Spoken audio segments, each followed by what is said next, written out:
What's going on, everybody? Welcome back to the channel. Hope you're having a great day as always. Today we're going to be going over the first part of my Ultra 4 SCX24 build.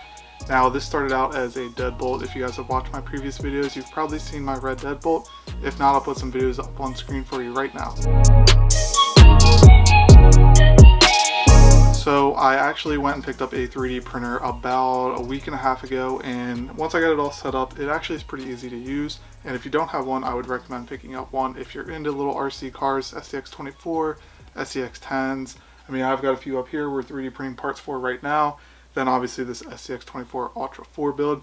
But it's enough talking. Let me go ahead and show you guys what we have so far.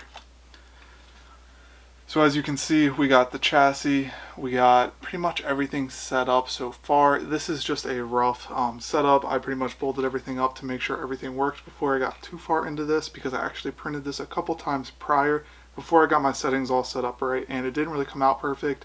I didn't have shock holes or anything like that to mount everything up. So this is pretty much just test fit, make sure everything works.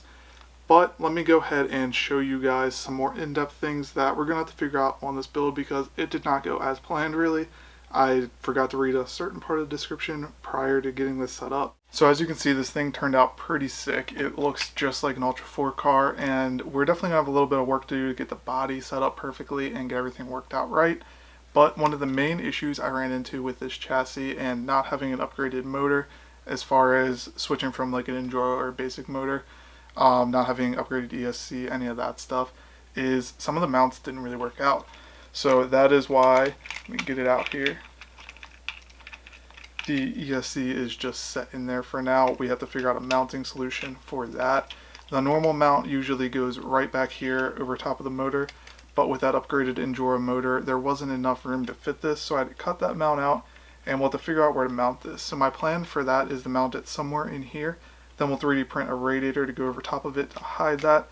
I could easily mount it to the roof up in there, but I don't really want you to be able to see all the wiring and electronics on this one.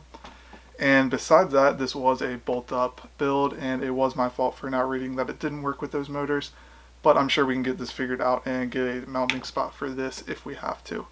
Next issue I faced was some of the printing didn't turn out perfect up here on the front, and that's an issue you're going to face with 99% of 3D printers that aren't resin printers. So I have a lot of work to do on cleaning up the body, and you can see a ton of lines on the roof and everything like that. So we're going to sand it all flush, put some body filler on it, make it look perfect just like the factory bodies look, how they're all smooth and the paint looks nice. We're going to do the same on this. So my plan is to sand all that flat, and we're actually going to paint all the tubes and everything. We'll paint those a bronze color. I think we're going to leave all the panels black, and then we're going to print out actually a Rocky RC livery for this and make it look like a legit race car. There's a ton of them online that you can take inspiration from. So we're going to make this look just like a real race car. Now, minus those few small issues with mounting locations and shock holes not printing and the body being a little bit rough, it actually turned out really well, and I'm happy with it so far.